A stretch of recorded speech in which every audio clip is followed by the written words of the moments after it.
अच्छा, जिसके बेटा नहीं होता ना, लोग उसे बहुत ताना मारते हैं।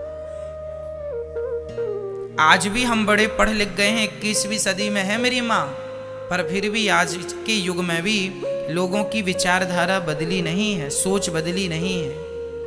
आज भी लोग पुत्र के लिए बहुत लालायित रहते हैं। बेटा हो गया तो खुशी और बेटी हो गई तो दुखी। जबकि ये सोच बिल्कुल गलत है। अरे बेटी हो या बेटा हो, विधाता का प्रसाद मान के दोनों में हैप्पी रहना चाहिए, खुश रहना चाहिए। क्यों जी? लेकिन बेटी होगी, किसी की छोरी होगी तो छोरी नहीं हुई, ऐसा लगता घर में चोरी हो गई। और छोरा हो गया तो ढोल नगाड़े बजने लगे। और खासकर इन सब्जेक्टों पे पुरुषों का ध्यान बिल्कुल नहीं रहता, अधिक महिलाओं का इसमें ध्यान रहता है। पुरुष को कोई लेना देना नहीं है कि बेटा है कि बेटी है, बढ़िया है दोनों। कई बार उन महिलाओं को, जैसे घर में सासू माँ है, सासू को बड़ा लेना देना रहता, अरे बेटी हुई है, बहू बेटा ही हो, तो बहू के हाथ में है क्या कि बेटा ही हो? अरे जो विधाता ने दिया है खुशी से रखो, और नहीं मिला तो भी प्रसन्न रहो। कुछ चीजें विधाता के हाथ में है, इसलिए हमें इनके मामलों में परेशान नहीं होना चाहिए। बेटी और बेटा लगभग सेम है, इसलिए हमें परेशान नहीं होना है। अच्छा, आप लोगों को बेटा चाहिए? कितने लोग हैं, महाराज जी हमें बेटा दे दो, बेटा चाहिए, कुछ आशीर्वाद दो, बिहारी जी की कृपा हो, बेटा ही हो, बेटा ही हो। अरे भाई, जो होना है होगा। और बेटा तुम्हें चाहिए क्यों? एक सज्जन से हमने पूछ लिया, क्यों जी तुम्हें बेटा ही क्यों चाहिए? अरे महाराज जी, हमारे कुल का नाम रोशन करेगा। हमने कहा तुम भी तो अपने बाप के ही बेटे हो, तुमने कितना नाम रोशन कर लिया अपने कुल का, खानदान का?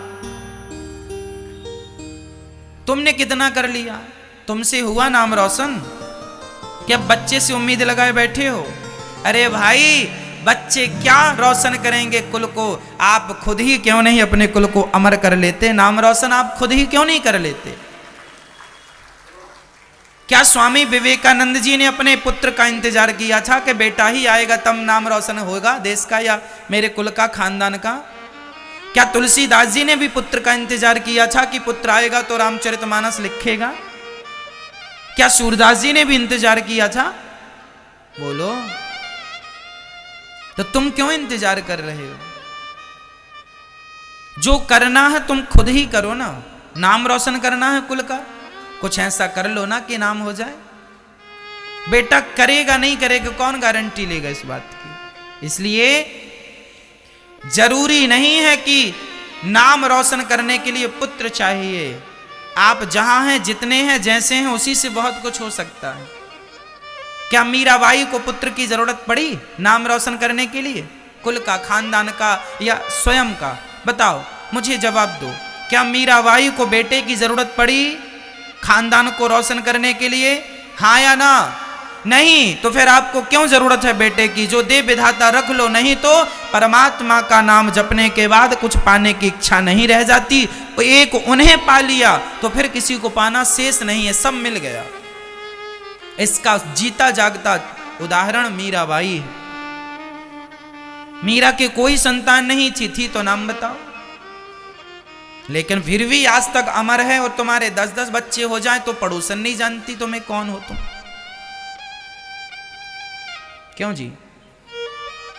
बड़े बड़े शहरों में तो नीचे भी लोग रहते हैं, ऊपर भी रहते हैं, उसके ऊपर भी रहते हैं। तुम्हारे 4 भी बच्चे हैं तो ऊपर वाली को पता ही नहीं कि तुम्हारे बच्चे कौन हो, तुम कौन हो। बड़े बड़े शहरों में पता है कि नीचे हमारे घर के कौन रहता, ऊपर घर के कौन रहता? बताइए, नहीं पता होता। मीरा को जगत जानता है और तुम्हारे घर में तुम्हारे पड़ोसी तुम्हें नहीं जानते। अर्थ क्या निकला? बेटा हमारी पहचान नहीं है।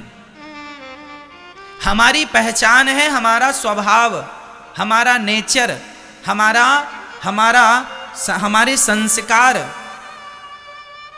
हम क्या बताएं, अगर निर्भर बनोगे दूसरों पर, गिड़गिड़ाओगे तो अपना मान भी सम्मान भी सब कुछ गवाओगे। निर्भर नहीं। एक सज्जन से हमने पूछा बेटा क्यों चाहिए? महाराज हम मर जाएंगे, चिता में आग कौन लगाएगा, बेटा ही तो लगाएगा। हमने कहा पागल, दुनिया एडवांस हो गई, आजकल बेटों की जरूरत ही नहीं है, मशीन ही जला देती है। बताओ जी, अभी कोरोना काल में किनके बेटे काम आए? लगा पाए चिता में आग? हाँ या ना? पैदा किया था ना इसलिए कि चिता में आग लगाएगा, नहीं लगा पाया ना। फिर आजकल तो एडवांस टेक्नोलॉजी है भाई, एक तरफ से आदमी डालो दूसरी तरफ से राख निकलती है, 3 दिन का इंतजार भी नहीं करना पड़ता। वो जमाना अलग था कि एक दिन चिता जलाने गए थे, 3 दिन बाद राख उठाने जाएंगे। आजकल तो हाथों हाथ राख भी मिल जाती है तुरंत। कहां इस जमाने में तुम सोच रहे हो कि बेटा हमें इसलिए चाहिए चिता में आग लगाए? भाई तुम मरो तो आग लगाने वाले बहुत हैं। क्यों जी? फिर इसलिए बेटा चाहिए तो क्यों? आज लोगों को यह उद्देश्य ही नहीं पता कि बेटा क्यों चाहिए।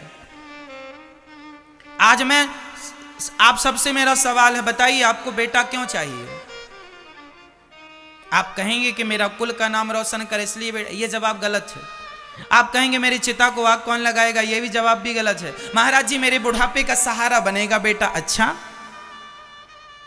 ये गौरी गोपाल वृद्धाश्रम में वृद्ध माएँ रहती हैं, किसी के 1 बेटा है, किसी के 2 हैं, किसी के 3 हैं, किसी के 4 हैं, किसी के 5 हैं, किसी के 6 हैं, किसी के 7 जिनके बच्चे हैं वो वृद्ध माएँ भी यहाँ रहती हैं। उनके 7 बच्चे होने पर भी वो अपनी माँ को गिलास भर पानी ना दे पाए, ये दास अनिरुद्ध उन माँओं की सेवा करता है।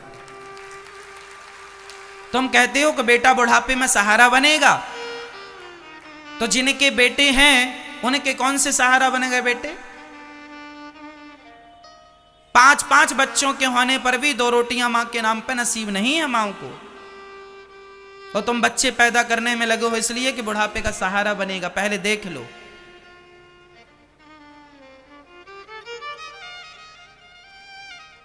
तुम्हारा उद्देश्य गलत है पुत्र प्राप्ति का।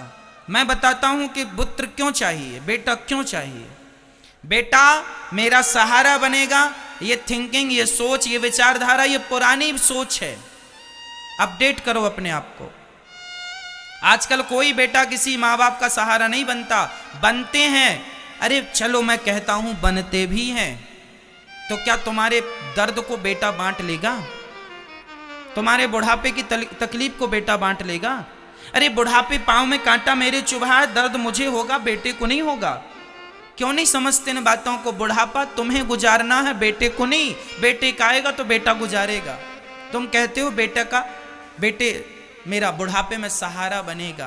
बुढ़ापे का सहारा बेटा नहीं होता मेरी माँ, सोच गलत है, घुसा लिया है कचरा दिमाग में। बुढ़ापे का सहारा बेटा नहीं है, बुढ़ापे का सहारा भगवान होते हैं। भगवान ही सबके सहारे हैं।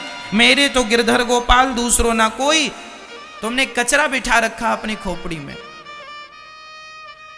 यदि बुढ़ापे का सहारा बेटा है तो फिर क्यों यहां गौरी गोपाल वृद्धाश्रम वृद्ध माएँ रहती हैं? फिर क्यों नहीं बने उनके बच्चे सहारा? यदि तुम्हारा ये सेंटेंस सही है तो पर जवाब दो। गलत है ये सेंटेंस आपका, ये कहावत या जो भी आपने बनाई कि बुढ़ापे का सहारा बेटा। बुढ़ापे का सहारा बेटा नहीं है, बुढ़ापे का सहारा केवल भगवान है। कहो भगवान से, हे नाथ मुझे किसी से गिलास पर पानी लेने की जरूरत ना पड़े। भगवान के लिए रोइए, भगवान को पुकारिए। बुढ़ापे मैं कहता हूं कि तुम्हारा बेटा नहीं है और तुम्हें भगवान पर श्रद्धा है तो तुम्हारे अच्छा मुझे ये बताओ, जिनका कोई नहीं होता क्या उनका बुढ़ापा नहीं गुजरता? बोलो, क्या उनका बुढ़ापा नहीं गुजरता? कौन गुजारता है? अरे भगवान ही किसी ना किसी रूप में आकर के, यदि तुमने कभी भी एक बार भी श्रद्धा से उन्हें पुकारा होगा ना मेरी माँ जिंदगी में, तो वो तुम्हारा सहारा बन के तुम्हारे जीवन में तुम्हारा दुख हरने के लिए जरूर आएंगे। ये विश्वास रखना। वही तुम्हारे बेटे हैं, वही हैं सब कुछ तुम्हारे। भगवान करे आपका बेटा श्रवण है और श्रवण ही रहे, भगवान करे आपका बेटा खूब आपके पांव दबाए, खूब आपकी सेवा करे, फिर भी मन भगवान में लगाना। आपका बेटा आपके पांव दबाता है, आपका बेटा आपका ख्याल रखता है, अच्छी बात है ना, पर फिर भी आप अपना मन भगवान में लगाएं, इसमें क्या बुराई है मुझे बताओ।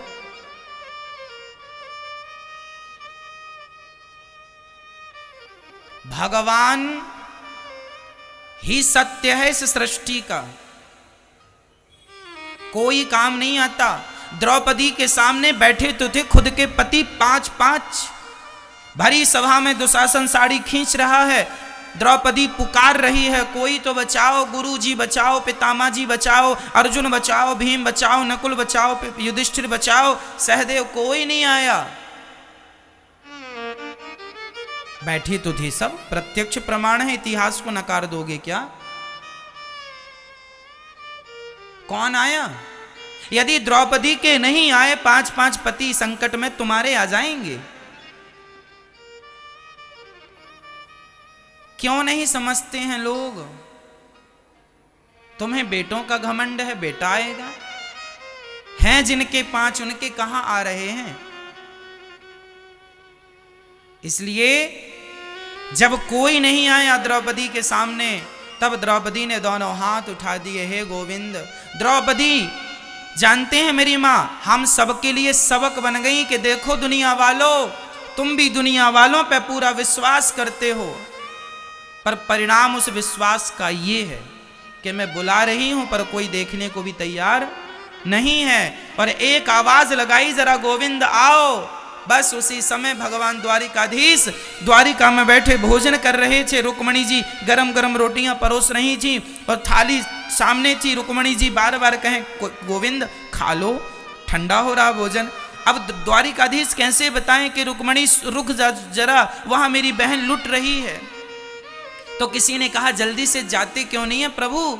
भगवान ने कहा कैसे चला जाऊं, मेरी बहन मुझे बुलाएगी तब तो जाऊंगा।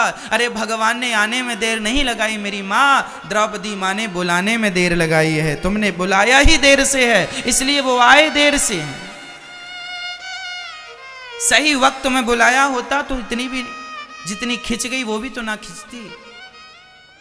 तुम कर लो दुनिया का भरोसा। मैं बता दूं आपको, आप किसी के साथ 1 लाख अच्छाई करना, 1 लाख बार अच्छा करना, और जरा एक बार आपसे गलती हो जाए तो जिसके साथ तुमने 1 लाख अच्छाई की है ना, वो 1 लाख अच्छाइयों को भूलकर तुम्हारी एक गलती को आगे रखेगा, कहेगा देखो तुमने हमारे साथ ये गलती की। ये दुनिया के लोग तुम्हारे दोष ढूंढते हैं, ये दुनिया के लोग तुम्हारी गलतियां खोजते हैं। एक भगवान है जो गलतियों में भी एक अच्छाई ढूंढता है कि मेरे भक्त की कोई तो अच्छाई होगी जिसके बल पर मैं इसे भवसागर से पार लगा दूं। विश्वास करना ही है तो पुत्रों से ज्यादा भगवान पे कीजिए। भगवान से मैं बार बार कहूंगा तुम्हारा बेटा बहुत अच्छा हो, श्रवण की तरह हो, खूब सेवा करता हो, लेकिन फिर भी विश्वास भगवान पे होना चाहिए। आखिरी वक्त में वही काम आएंगे। अजामिल नाम के एक व्यक्ति का नाम तो सुना होगा। अजामिल का बेटा खेल रहा था बगल में और मौत का समय आया तो अजामिल ने बुलाया था बेटे को, दूरे क्रीडन का सक्तम पुत्रम नारायणावयम प्लावितेन स्वरेण उच्चैराजुहावा। जितेंद्रिया बेटा नारायण सुन लो मेरी पुकार, बेटा नारायण बचाओ, यमदूत आ रहे हैं, डर लग रहा है। बेटे नारायण को बुलाया, संयोग से उसके बेटे का नाम नारायण था और नारायण मेरे भगवान का नाम है। बुलाया तो उसने बेटे को, लेकिन चूंकि नाम नारायण निकला तो भगवान ने सुन लिया, बेटा काम नहीं आया, भगवान का नाम काम आ गया। बस तुम कितने भी 4-6 बच्चे और पैदा कर लो, हमें कोई बुराई नहीं है।